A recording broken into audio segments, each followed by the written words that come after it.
So, my number one fandom is actually theme parks. I don't know if that's actually a fandom. Like, what did we call things that we liked before we invented the word fandom? So that's why you're getting a super topical review of Tomorrowland in 2017, because this is a movie that I feel very strongly about.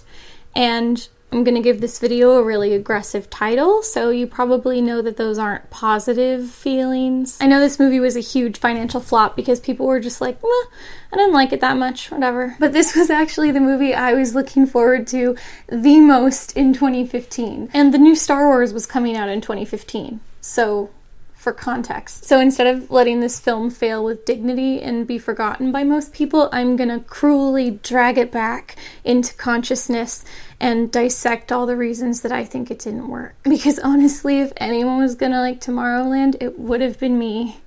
And I did not like it. Oh, and I superficially organized my points into a numbered list, because when you make a really long video, you need to have like a list for people to hold their interest. I thought of 7 things for my list. Number 1, the first 10 minutes are like part of a completely different and much better movie. So the movie opens with a flashback to George Clooney's childhood in 1964. He's a little boy who's like 10 years old and he lives on a farm, and he built a rocket pack out of like spare lawnmower parts or something because he believes in innovation and inspiration. So he takes his rocket pack to the New York World's Fair to show it off. And he goes to this inventors exhibition and he shows his rocket pack to Hugh Laurie, who's an evil, crabby scientist. We don't know he's evil yet. It's very subtle. And he also makes friends with a little robot girl named Athena, who's his age. And then he goes through a portal that's hidden inside It's a Small World that takes him to this futuristic city called Tomorrowland, where all these inventors live in harmony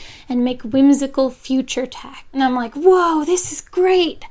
Sign me up. And then the movie is not actually about that. So now we're following a modern teenager named Casey. She's like smart, but she's a rebel. And she finds an artifact from Tomorrowland. So the movie is like Casey is trying to get to Tomorrowland. So this is a looking for clues movie, a looking for clues and going on a trip movie. Those movies are boring though. Later in the film you get very brief glimpses and flashbacks of Tomorrowland in its heyday. It's like all these smart little children running around in these 1960s space cadet uniforms that look like little tennis outfits, just running around this dazzling futuristic landscape, like making inventions and making friends, and it's like this retro futuristic Hogwarts. That's a really cool movie. It's cool and cheesy and timeless. It sounds like it has franchise potential to me, but that's not the movie that we got. We got like National Treasure,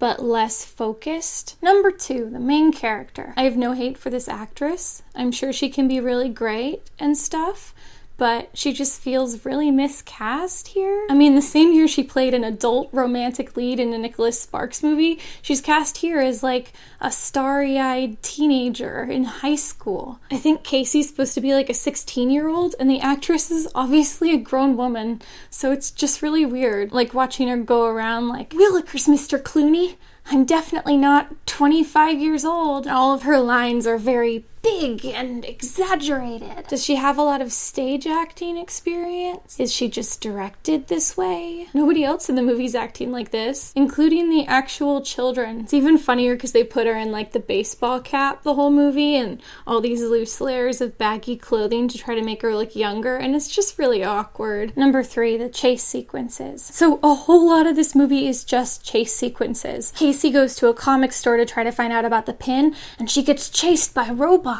It's weird because it's the most slapsticky moment in the movie. Not in like a funny way, but like there's cartoon sound effects. It doesn't really feel like the whole rest of the movie. Then there's this little bit of downtime and exposition. Then Casey meets up with George Clooney and they get chased by robots. They gotta get in the teleportation thing and teleport away. And then they arrive there at the Eiffel Tower. Oh man, they're getting chased by robots. They gotta take off in a rocket ship. Those last 2 consecutive chase scenes are so weird because they really do happen like back to back. And they're both like the main characters have to get into a futuristic vehicle that might not work right, so they're scared, and they gotta get in and escape robots by going to another location. So why wasn't the first futuristic vehicle just the spaceship to Tomorrowland? Like, story-wise, why did they go to Paris first? Like, hey, we got this secret inventor society called Plus Ultra, and this weird connection to Walt Disney, and that all ties into the futuristic city somehow. And we don't really know how the clearly evil Hugh Laurie ended up running things, but that's okay. This is a good use of our screen time.